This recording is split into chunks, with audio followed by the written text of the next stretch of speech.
जगतगुरु श्रील प्रभुपाद जी की जय। श्रील प्रभुपाद जी की 125वीं व्यास उत्सव पर गुरु गौरांग की प्रसन्नता हेतु भावांजलि समर्पयामि प्रस्तुत कर रही है श्रील प्रभुपाद जी दिव्य वार्तालाप। आज हम चर्चा करेंगे कृष्ण भावना में कर्म करना। 29 फरवरी 1972 सायंकाल क्रमशः। एक भारतीय सज्जन, किस प्रकार के कर्मों से मनुष्य सत्कर्म अर्जित करता है? श्रील प्रभुपाद। सत्कर्म का अर्थ है वह कार्य जिनका वेदों में अनुमोदन है। यज्ञ करने पर विशेष रूप से बल दिया गया है। यज्ञ का अर्थ है पूर्ण पुरुषोत्तम भगवान विष्णु को प्रसन्न करने के लिए किए गए कार्य। अतएव सत्कर्म का अर्थ है वैदिक साहित्य में अनुमोदित किए गए यज्ञों का संपादन करना। जिसके कार्य प्रशासन को संतुष्ट करते हैं वही एक अच्छा तथा नियमों का पालन करने वाला नागरिक होता है। अतएव परमेश्वर भगवान विष्णु को प्रसन्न करना ही सत्कर्म है।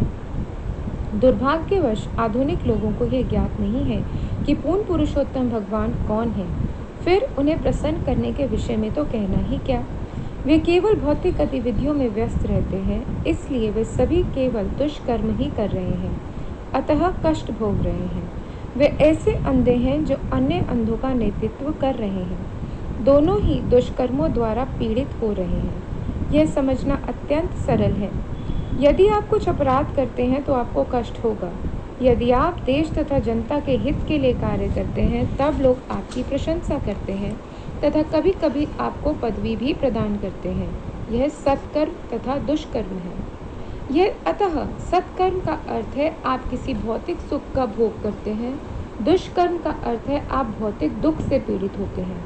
सत्कर्म से आपको एक अच्छे परिवार में जन्म प्राप्त होता है, आपको वैभव तथा धन प्राप्त होता है, आप एक पढ़े लिखे विद्वान बनते हैं तथा सुंदर भी बनते हैं। वाह! उस व्यक्ति के विषय में आपको क्या कहना है जिसे भगवान का अधिक बोध नहीं है? किंतु श्रील प्रभुपाद, तब वह एक पशु है। पशु को यह ज्ञात नहीं होता कि श्रेष्ठ क्या है।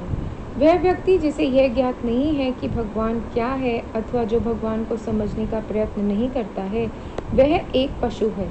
वाह! अबोध लोगों के विषय में आपका क्या विचार है? श्रील प्रभुपाद, पशु अत्यंत अबोध होता है। यदि आप उसका गला काट दें तो वह विरोध नहीं करेगा। अतएव बोध एक अत्यंत श्रेष्ठ योग्यता नहीं है। पशु सभी अबोध हैं, अतएव आपको उनका गला काटने का अवसर प्राप्त होता है। अतएव अबोध बन जाना कोई बहुत बड़ी योग्यता नहीं है। हमारा प्रस्ताव है कि व्यक्ति को अत्यंत बुद्धिमान होना चाहिए और तब वह कृष्ण को समझ सकता है। एक अबोध अज्ञानी मूर्ख बन जाना एक श्रेष्ठ योग्यता नहीं है। सरलता ठीक है, किंतु व्यक्ति को मूर्ख नहीं होना चाहिए। वाह! क्या आप मुझे पुनः बता सकते हैं कि बुद्धि क्या है? श्रील प्रभुपाद, बुद्धि का अर्थ है कि व्यक्ति जानता है कि वह क्या है, यह संसार क्या है, भगवान क्या है, इन सभी के बीच क्या संबंध है। पशु को यह ज्ञात नहीं होता है कि वह क्या है। वह विचार करता है कि वह ये शरीर है। उसी भांति जिसे यह ज्ञान नहीं है कि वह क्या है, वह बुद्धिमान नहीं है। बॉब, उस व्यक्ति के विषय में आपका क्या विचार है जो उचित कार्य करता है अथवा करने का प्रयास करता है तथा वह जो कार्य करता है उसके प्रति अचेत रहने के स्थान पर अत्यंत सचेत रहता है। जैसे कि वह सेवक जो अपने स्वामी के प्रति अत्यंत वफादार है किंतु जानता है कि वह ईमानदार न रहे तो भी वह पकड़ा नहीं जाएगा। कोई व्यक्ति किसी भी स्थिति में ईमानदार बना रहे तो क्या यह एक प्रकार का सत्कर्म है? श्रील प्रभुपाद, हाँ, ईमानदार होना भी सत्कर्म है। सज्जन किस प्रकार बना जा सकता है इसका वर्णन भगवद गीता में अत्यंत विस्तार पूर्वक किया गया है। देवी संपत्ति मोक्षाय निबंधाय आसुरी मता। अतः यदि आप दैवी संपत्ति दिव्य गुणों से युक्त हो जाते हैं तब विमोक्षाय आपकी मुक्ति हो जाएगी तथा निबंधयासुरी यदि आप आसुरी गुणों से युक्त हैं तब आप और अधिक बंधन में पड़ते जाएंगे। दुर्भाग्यवश आधुनिक सभ्यता को यह ज्ञात नहीं है कि मोक्ष क्या है तथा बंधन क्या है। वे इतने अज्ञानी हैं कि उन्हें ज्ञात ही नहीं है। यदि मैं आपसे प्रश्न करूं कि आप मोक्ष से क्या समझते हैं, क्या आप उत्तर दे सकते हैं? कोई उत्तर नहीं। तथा यदि मैं आपसे प्रश्न करूं कि बंधन से आप क्या समझ सकते हैं, क्या आप उत्तर दे सकते हैं? पुनः कोई उत्तर नहीं। वैदिक साहित्य में मोक्ष तथा बंधन ये शब्द हैं, किंतु आजकल लोगों को यह भी ज्ञात नहीं है कि मोक्ष क्या है तथा बंधन क्या है। वे इतने अज्ञानी तथा मूर्ख हैं कि और फिर भी उन्हें ज्ञान में अपनी प्रगति पर गर्व है।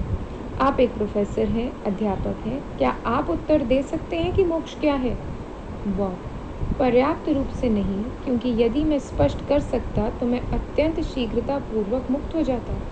श्रील प्रभुपाद, किंतु यदि आपको यह ज्ञात नहीं है कि मोक्ष क्या है, तब द्रुत अथवा धीमी गति से मोक्ष कैसा?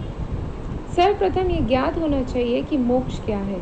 यदि आपको ये ज्ञात ही नहीं है कि रेलगाड़ी कहाँ जा रही है, तब वह द्रुतगामी है अथवा धीमी है, ये पूछने तथा समझने का लाभ ही क्या है? आप प्रतिदिन मुझसे प्रश्न करते हैं, अब मैं आपसे प्रश्न कर रहा हूँ। बॉब हंसता है। हाँ ठीक है, मैं कुछ क्षण विचार करना चाहूँगा। श्रील प्रभुपाद, श्रीमद्भागवतम में मोक्ष का वर्णन किया गया है। मोक्ष के लिए संस्कृत का ठीक शब्द मुक्ति है, अतः श्रीमद्भागवतम में उसकी परिभाषा दी गई है। मुक्तिर्हित्वान्यथा रूपम स्वरूपेण व्यवस्थिति। मनुष्य को समस्त निरर्थक कार्य करना बंद कर देना चाहिए तथा अपनी मूल स्थिति में स्थित हो जाना चाहिए। यह मुक्ति है। दुर्भाग्यवश आजकल किसी को अपनी मूल स्थिति तथा उचित रूप से कार्य करने का ज्ञान नहीं है। आधुनिक जनता अपने जीवन के विषय में इतनी अज्ञानपूर्ण है, अतएव यह एक अत्यंत अटपटी स्थिति है, उन्हें ज्ञात नहीं है। बॉब, क्या आप मुझे ये बता सकते हैं कि ईमानदार कौन है? श्रील प्रभुपाद, यदि किसी को यही ज्ञात ना हो कि ईमानदारी क्या है, तब वह किस प्रकार ईमानदार हो सकता है? किंतु यदि आपको ये ज्ञात हो कि ईमानदारी क्या है, तो आप ईमानदार हो सकते हैं। ईमानदारी क्या है? सर्वप्रथम इसकी व्याख्या कीजिए। बॉब, आपको जो वास्तव में उचित लगे वही करना ईमानदारी है। श्रील प्रभुपाद, एक चोर को अनुभव हो रहा है कि अपनी संतान के भरण पोषण के लिए मुझे चोरी करनी है, ये उचित है। क्या इसका अर्थ ये है कि वह ईमानदार है? कसाई विचार करता है, ये मेरा जीवन है, मुझे प्रतिदिन पशुओं का गला काटना ही चाहिए। ठीक वैसे ही वह शिकारी कौन है? नारद मुनि एक बार एक शिकारी से मिले थे तथा उन्होंने उससे प्रश्न किया, तुम इस प्रकार वध क्यों कर रहे हो?